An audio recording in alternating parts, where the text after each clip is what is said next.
Vamos falar o seguinte. Então, cada servidor tem a sua tarefa, não é isso?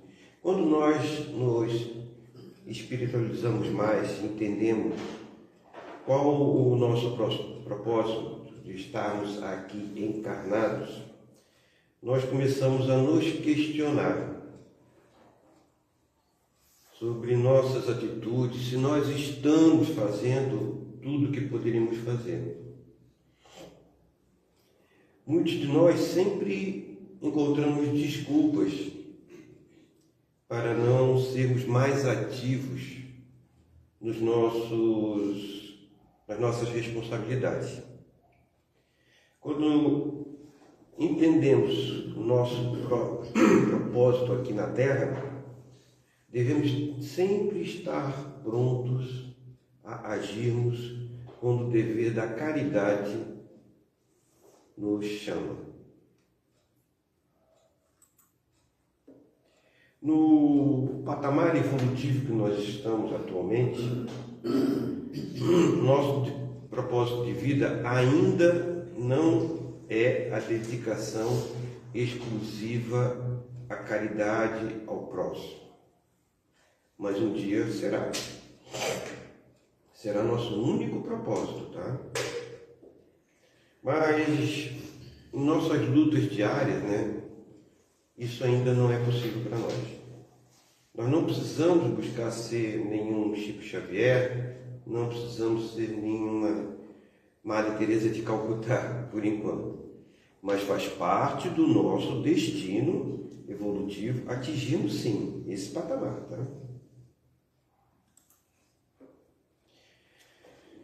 Quando nós nos propomos a encarnar, a voltar à carne, temos inúmeros projetos edificantes visando a nossa evolução.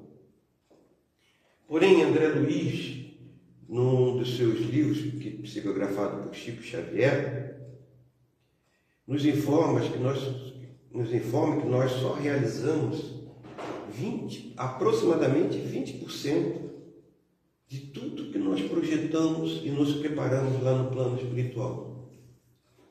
E deixamos 80% para as próximas encarnações, infelizmente. Outra coisa, quem quiser falar alguma coisa, pode à vontade, tá? Não precisa esperar eu terminar, não. Vamos fazer dessa exposição de hoje um tipo de um estudo. Tá legal? Então a gente vai sempre protelando as nossas atitudes que deveríamos realizar nessa encarnação. Se você olhar para trás e se perguntar que utilidade eu tive nessa existência? Tá, e aí tem uma pessoa aqui do centro hoje não está aqui presente, mas eu sou, puxa vida, mas assim, eu fui só dona de casa, eu só criei meus filhos. Outras pessoas podem falar, poxa, mas eu fui um simples operário durante a minha vida, eu não tive muitas oportunidades de ajudar o próximo, não é isso? Mas vocês já pensaram quantas pessoas cada um de nós aqui influencia? Uma mãe, por exemplo, que só passou a vida toda cuidando de 3 filhos. Passou a vida toda só cuidando dos filhos. E esses filhos, eles não vão influenciar não sei quantas pessoas. Ela já influenciou 3. E esses filhos não vão influenciar outras pessoas. A gente deve pensar nisso. Não importa a nossa condição atual, importa que nós estamos plantando para o futuro. Por isso, uma atitude nossa para o bem ou para o mal poderá reverberar ao infinito. Eu vou dar aqui 2 exemplos. 2 pessoas que influenciaram milhões de pessoas. Uma, aquele bigodinho da Segunda Guerra Mundial, Não preciso nem falar o nome dele. Ele influenciou milhões de pessoas e até hoje Em quase todos os países existem partidos nazistas, por incrível que pareça. Teve um outro há 2000 anos atrás que influenciou e nos influencia até hoje. Milhões e milhões de pessoas e vai continuar influenciando daqui para o futuro. Nosso Mestre, Jesus Cristo. Então vocês vejam o poder que nós podemos ter influenciando outras pessoas, tanto para o bem quanto para o mal. Uma vez veio uma pessoa e me falou assim, eu não lembro nem o assunto que era. Essa pessoa falou assim, você influenciou toda a minha família. Caramba, aquilo para mim foi uma bomba. Eu falei, meu Deus do céu, que responsabilidade. E se eu tivesse errado ali naquela hora? Se eu tivesse errado, eu teria influenciado toda uma família, toda uma... E essa família podia influenciar outras tantas. E veja bem a influência que a gente pode ter. Nossas tarefas, nossas missões. Na parábola dos talentos, inclusive eu comentei já numa exposição que eu li aqui, que eu estava falando sobre as parábolas de Jesus, tinha a parábola dos talentos. Jesus nos ensina que cada um de nós recebe a missão que está apto a fazer. Nada mais do que isso. Por que o patrão deu 5 talentos para um? Porque conhecendo aquele empregado, sabia que ele faria bom uso daquele valor e poderia multiplicá-lo. Não é isso? E por que o segundo deu menos? Ou seja, deu só 2. Porque conhecendo não ser tão capaz quanto o primeiro, mesmo assim sabia que ele poderia lhe confiar esses 2 talentos. E ao terceiro e último, mesmo tendo dúvidas quanto à sua capacidade, procurando não ser injusto, deu-lhe a oportunidade de mostrar do que seria capaz. E esse servidor não desperdiçou o dinheiro. Ele não perdeu o dinheiro que foi colocado sobre suas custas. Mas sua preguiça, ou mesmo a sua incapacidade, a gente não pode nem dizer que ele foi preguiçoso, mas podia ser somente incapaz, não permitiu que multiplicasse aquele valor recebido. Assim Deus age com a gente.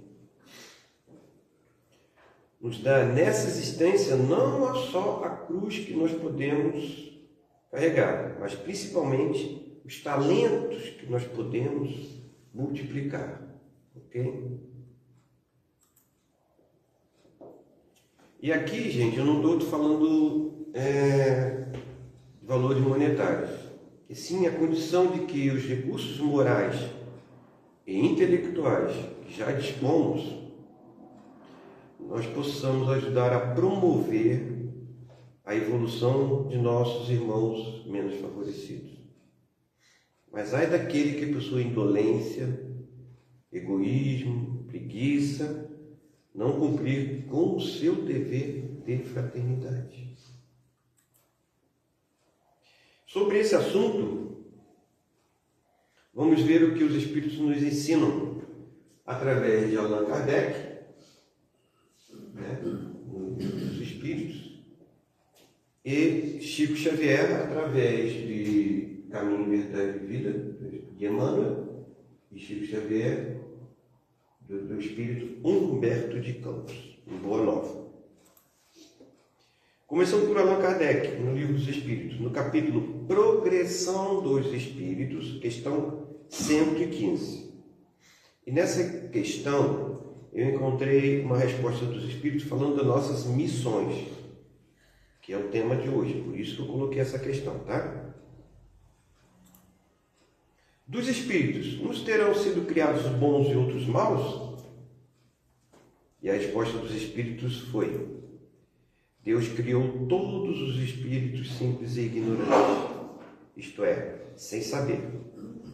A cada um deu determinada missão, com o fim de esclarecê-los e de os fazer chegar progressivamente à perfeição.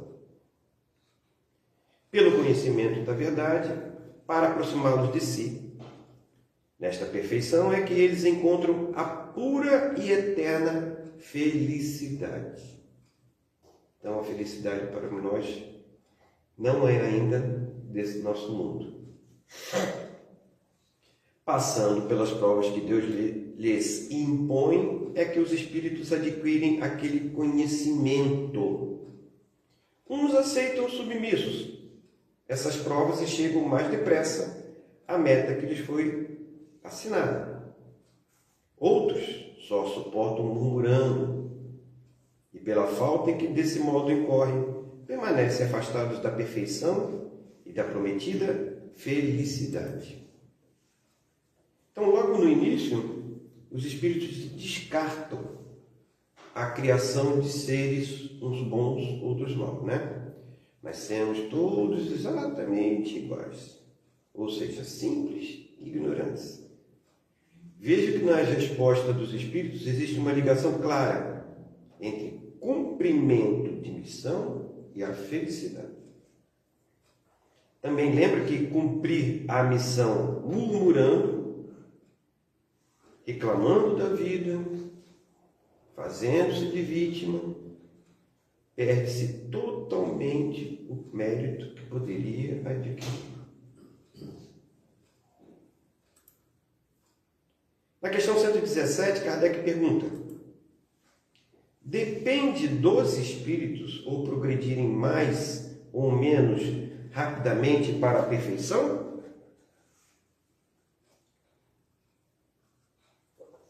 E a resposta dos espíritos foi: certamente.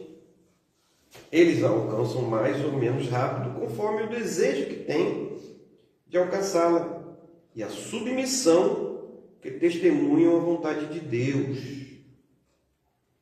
Uma criança dócil não se instrui mais depressa do que outra recalcitrante. Então, os espíritos eles estão nos advertindo que submissão, docilidade, aceitação são ferramentas disponíveis para o nosso progresso mais rápido e mais seguro. Tá? Nada diferente do que acontece no nosso cotidiano material, principalmente.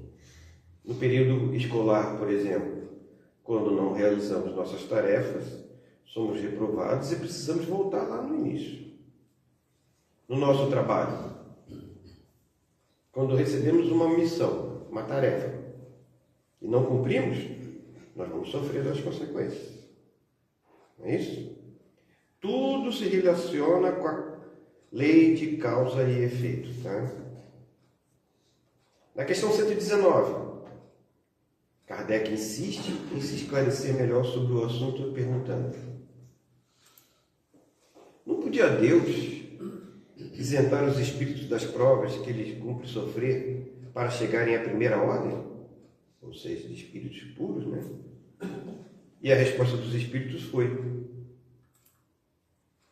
se Deus os houvesse criado perfeitos, nenhum mérito teriam para gozar dos benefícios dessa perfeição. Onde estaria o merecimento sem a luta? E mais, a desigualdade, guardem bem essa palavra, a desigualdade entre eles existente é necessária às suas personalidades. Acresce ainda que as missões que desempenham nos diferentes graus da escala estão nos desígnios da providência para a harmonia do universo. Bom, veja quantas informações nós podemos tirar só dessa resposta. Eu destaquei 4 palavrinhas ali. Desigualdade. Tá? Nós temos desigualdades. Nós podemos ter desigualdade física, nós podemos ter desigualdade social, nós podemos ter desigualdades intelectuais e também desigualdades morais. E a palavra necessário, também vou comentar. Essas desigualdades, ele diz que são necessárias à nossa evolução. E também falou das missões que nos são impostas, que vão e ser ligadas às nossas missões à harmonia do universo. Das 4 desigualdades que ele lembrou ali, né? Lembradas, aliás, que eu falei, física, social, intelectual e moral, a intelectual e a moral devem ter em cada indivíduo uma progressão constante. As demais não. As 2 outras não. Nós podemos ver física e socialmente em condições menores ou maiores, dependendo da nossa missão. E essas desigualdades são necessárias, como ele falou, para desenvolvermos dons mais sublimes, tá? Como amor, tolerância, humildade, empatia e assim vai. Então, com base nessas desigualdades necessárias ao nosso crescimento, aí é que são escolhidas as nossas missões nessa encarnação. Portanto, essas missões serão escolhidas de acordo com os nossos padrões. Padrões físicos, sociais, intelectuais e morais. Porém, como essas missões elas dependem somente de quê? Do nosso livre-arbítrio. Quando elas são negligenciadas ou alteradas por nós, entra então em ação a providência divina, a fim de promover a harmonia do universo. Então nós temos o nosso livre-arbítrio, nós vamos trabalhando com o nosso livre-arbítrio, vamos procurando evoluir. A partir do momento que a gente não atinge os objetivos, entra a providência divina alterando tudo, corrigindo tudo, porque a harmonia do universo não seja alterada. Simples assim. Imagina o trabalho que não tem no plano espiritual, né, mas para ir ajustando as coisas para não ocorrer a desarmonia. E os espíritos, pelo que nós vimos ali, eles são muito sucintos nas respostas dele. Por isso, ao estudar o livro dos Espíritos, como nós estamos fazendo na segunda-feira, devemos prestar atenção a cada palavrinha da resposta. Pois não existe uma vírgula a mais nesta resposta, tá?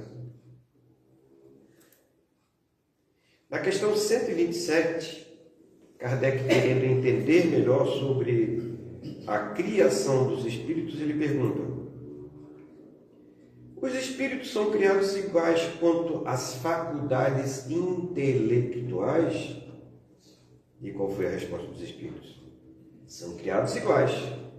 Porém, não sabendo de onde vem, preciso é que o livre-arbítrio siga o seu curso. Eles progridem mais ou menos rapidamente em inteligência como em moralidade. E aqui Kardec faz uma consideração. A consideração de Kardec no Livro dos Espíritos é o seguinte: os espíritos que desde o princípio seguem o caminho do bem, nem por isso são espíritos perfeitos. Não têm exceto maus pendores, mas precisam adquirir experiência e os conhecimentos indispensáveis para alcançar a perfeição. Por isso que está ali, ó. Espíritas amai-vos, espíritas instruí-vos. Veja como a importância da instrução. Então vamos analisar primeiro o que os Espíritos falaram sobre inteligência e moralidade. A inteligência adquirida ao longo das nossas existências, dependendo dos nossos propósitos, nosso propósito ou das missões que recebemos, pode ser parcial na atual encarnação. Tá? Aqui eu vou falar sobre... Você vai até ver um videozinho sobre essa situação. Eu já falei também em algumas outras exposições sobre Chopin.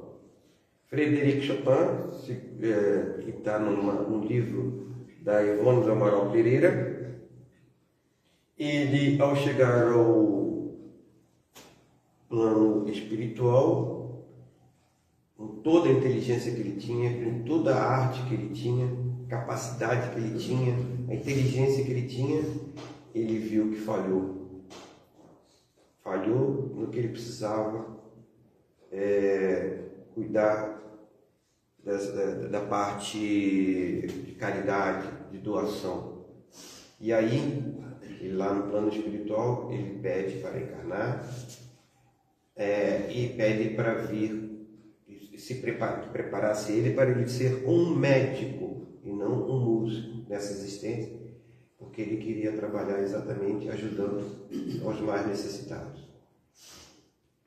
Segundo esse livro, que foi escrito no século passado, ele iria encarnar próximo do ano 2000 e aqui no Brasil, sobre os auspícios de quem? De Vitor Hugo. Então, ele provavelmente está encarnado há mais de 20 anos aqui no Brasil, com uma missão totalmente diferente do que ele teve na encarnação passada. Então, ele vai desenvolver nessa encarnação agora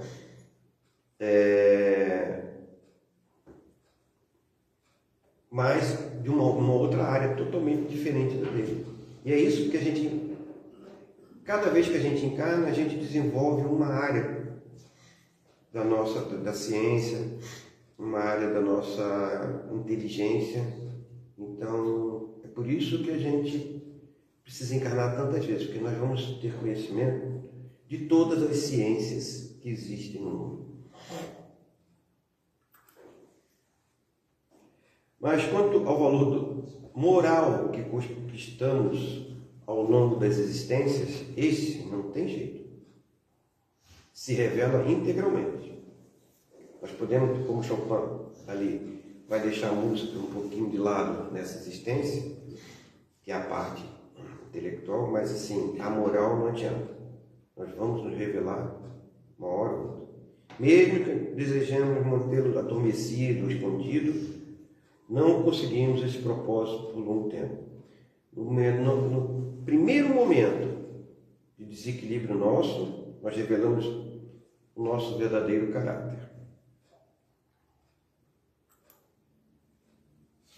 Nas considerações de Kardec, nessa mesma questão 127, ele nos lembra 2 fatores importantes para chegarmos à perfeição: experiência e o conhecimento.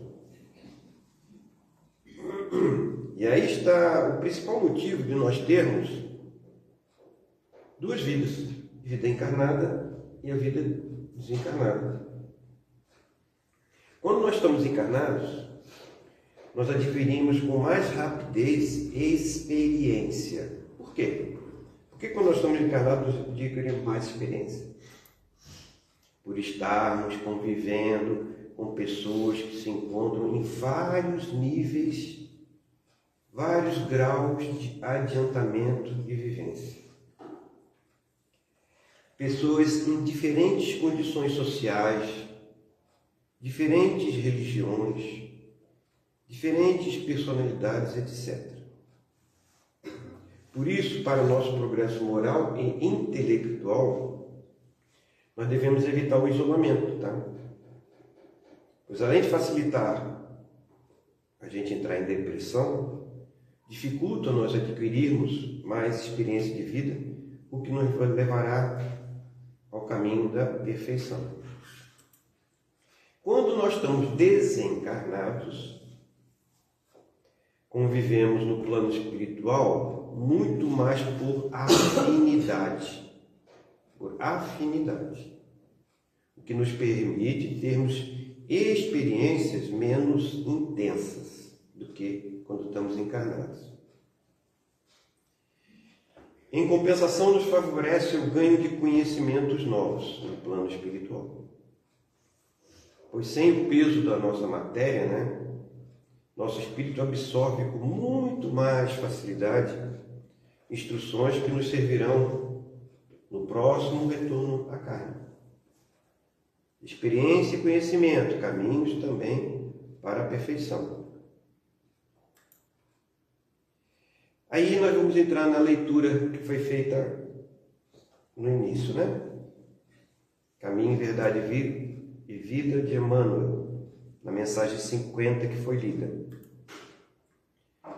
Ele começa assim: conta de si, de maneira que cada um de nós dará conta de si mesmo a Deus. Está em Paulo, Romanos capítulo 14, versículo 12.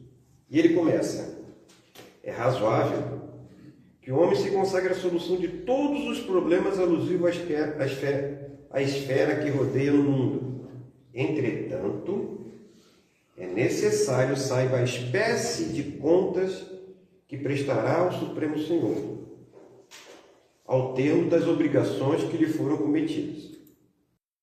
Então vamos comentar agora esse primeiro parágrafo.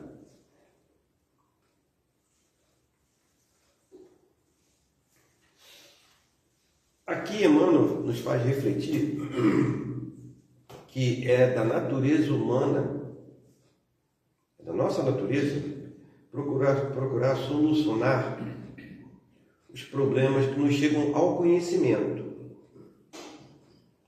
geral. Mas muitas vezes nos envolvemos em questões que não nos cabe interferir. Podemos até mesmo estar bem intencionados.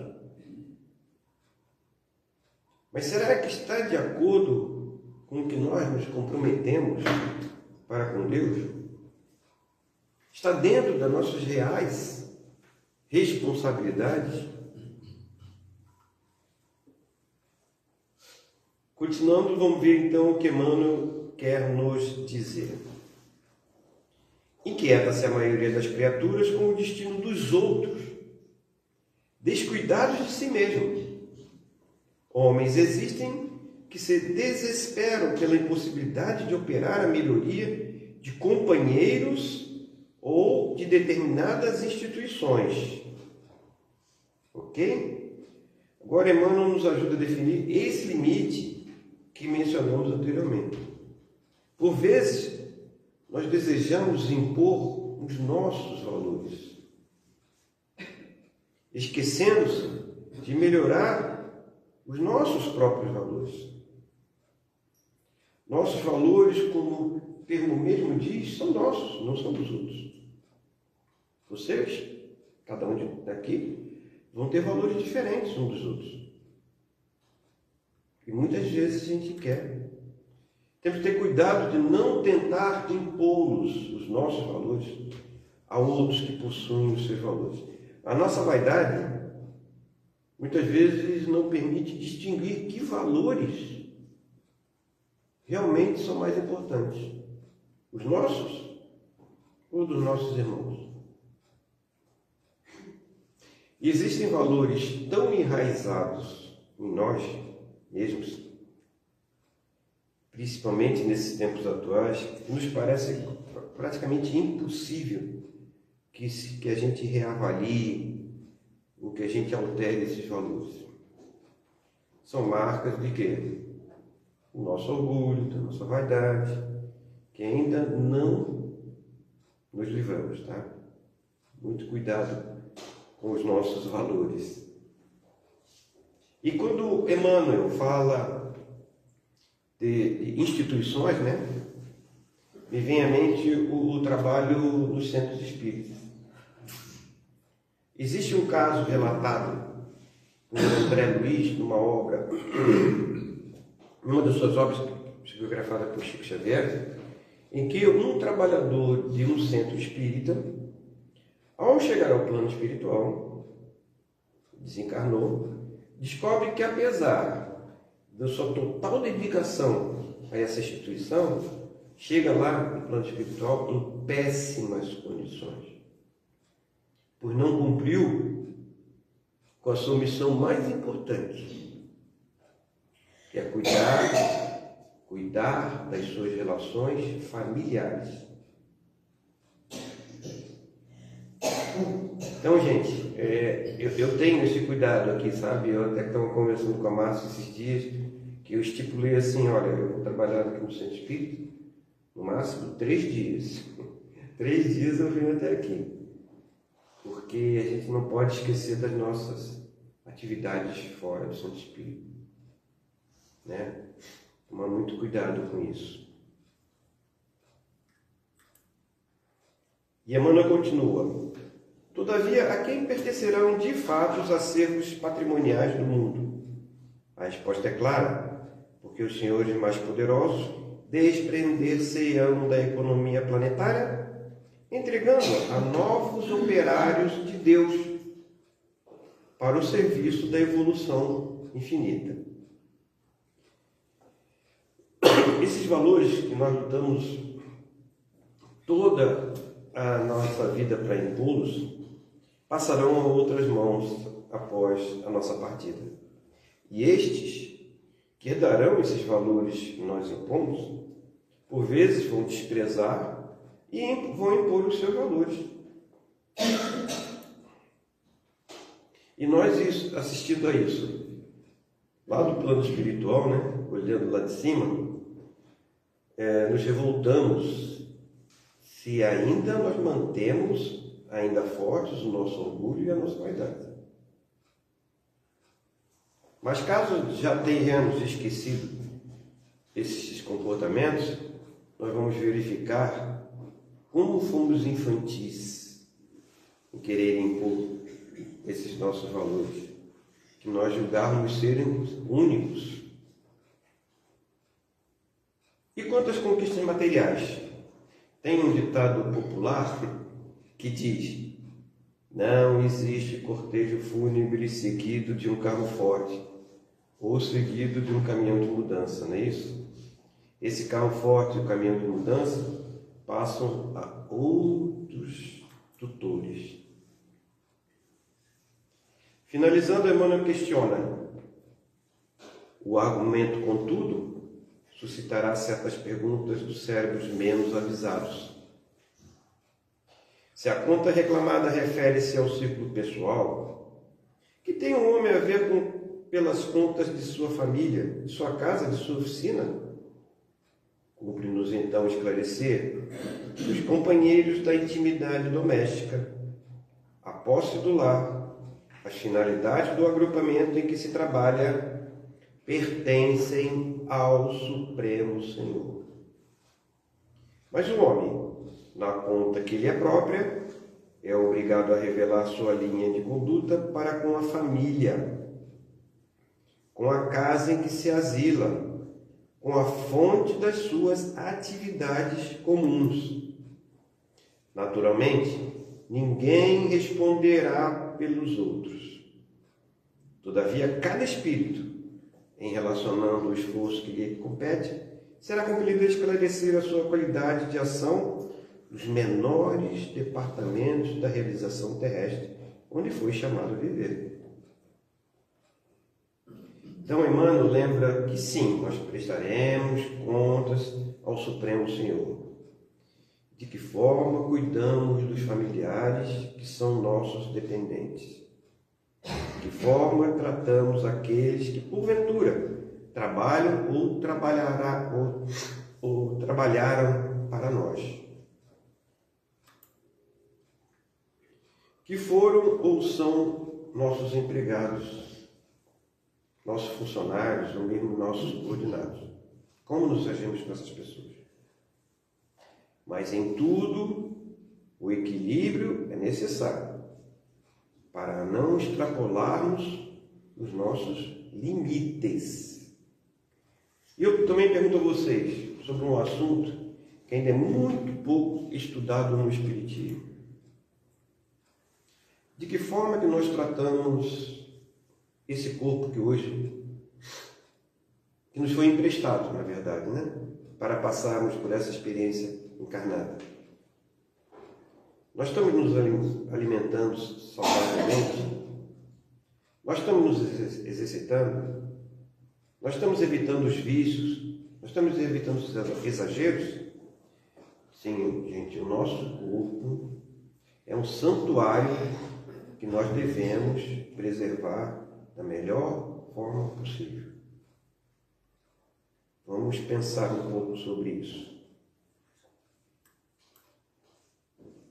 Falando ainda das nossas missões, eu pergunto: essas missões que nós recebemos nessa atual existência, elas vão ser as mesmas missões durante toda a nossa existência?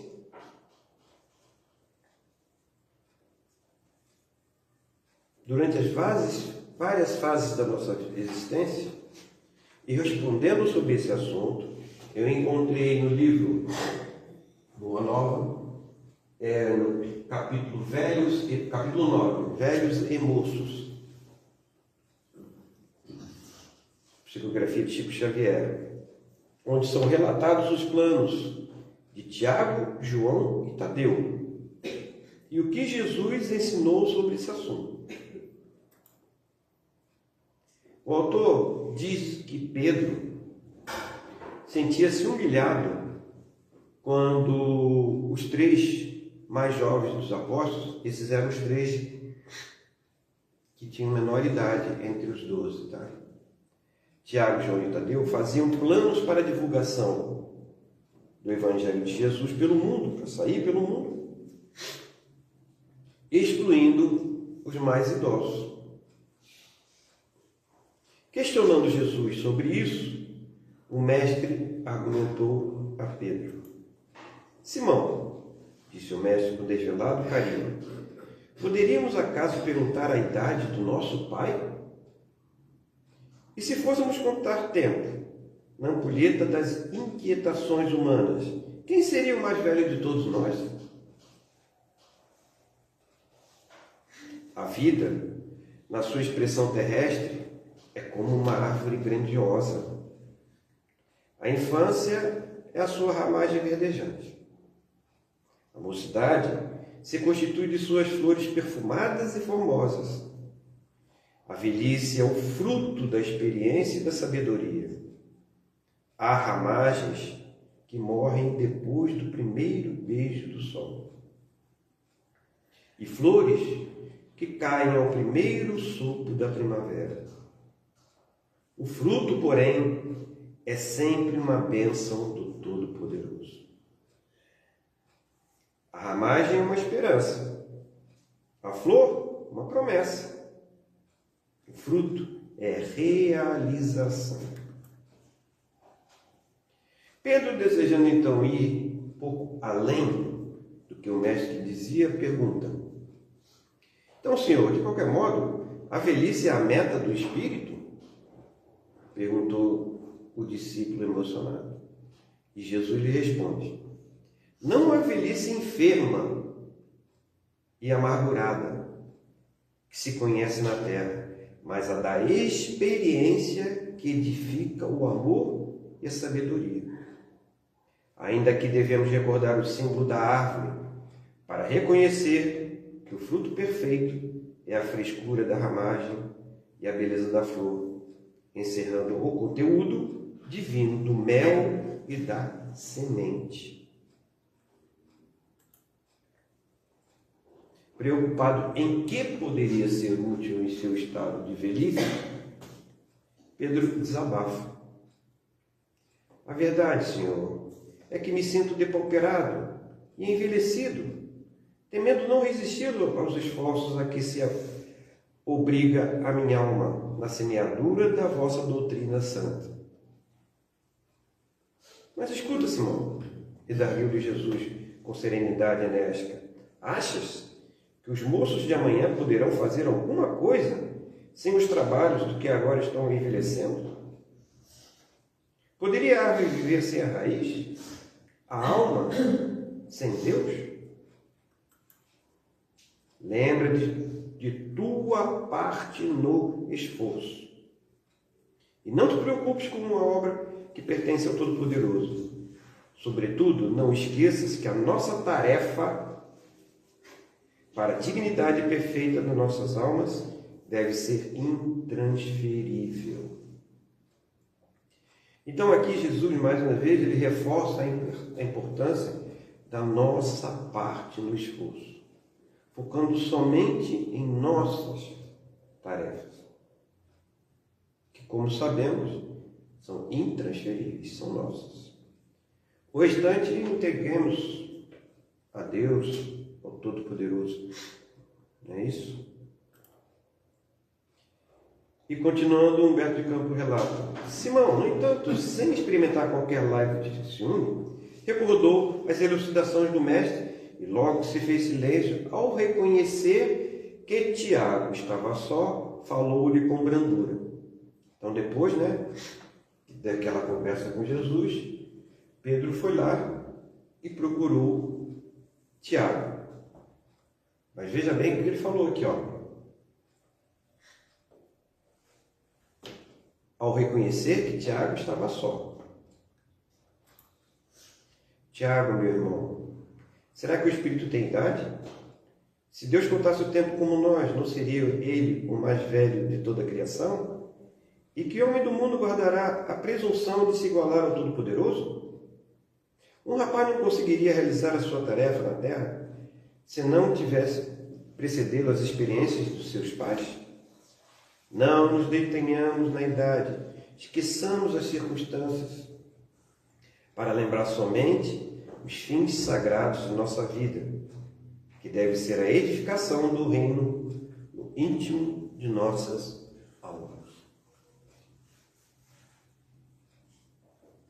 Eu gostaria de falar aqui sobre dois aspectos sobre esse parágrafo, que determinam a sabedoria de Pedro.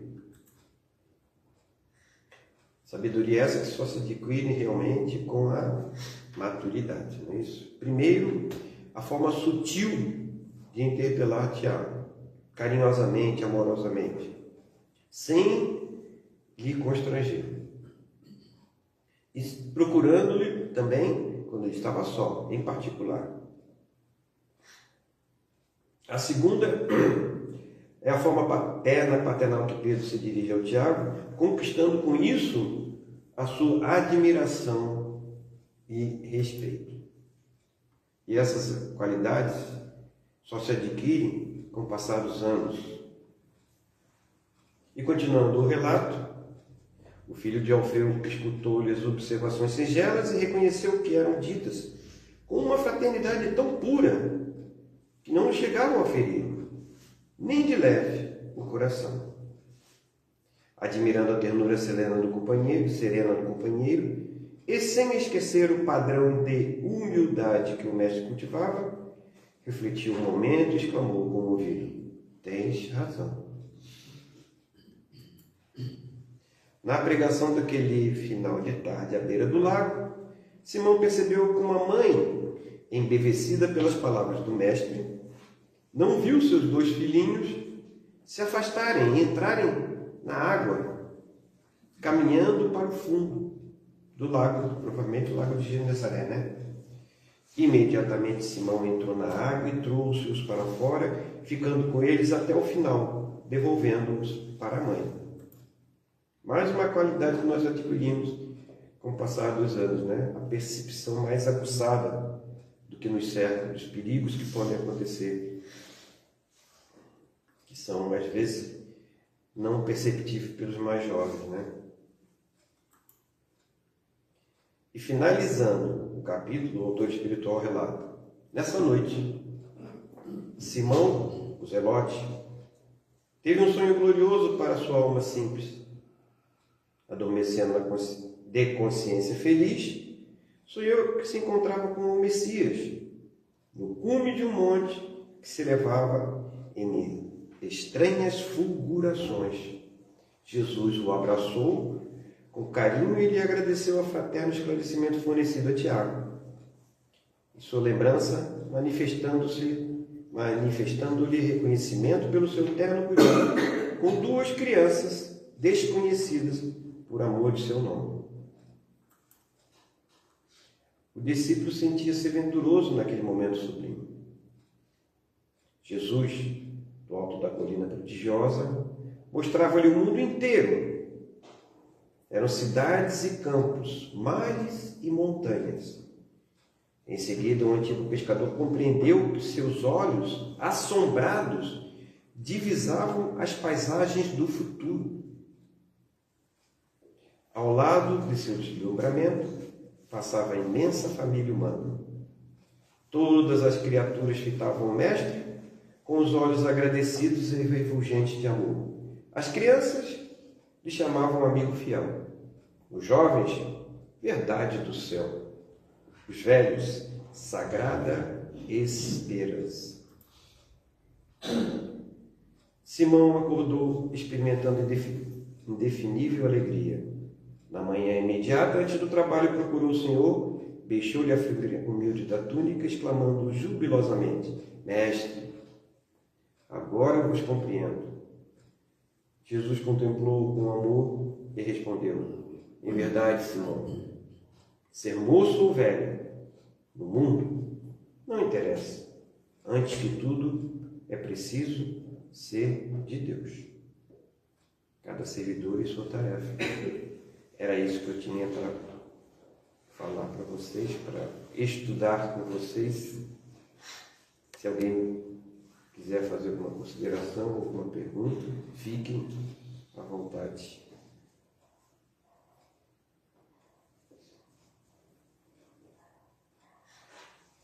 Então, nada a declarar.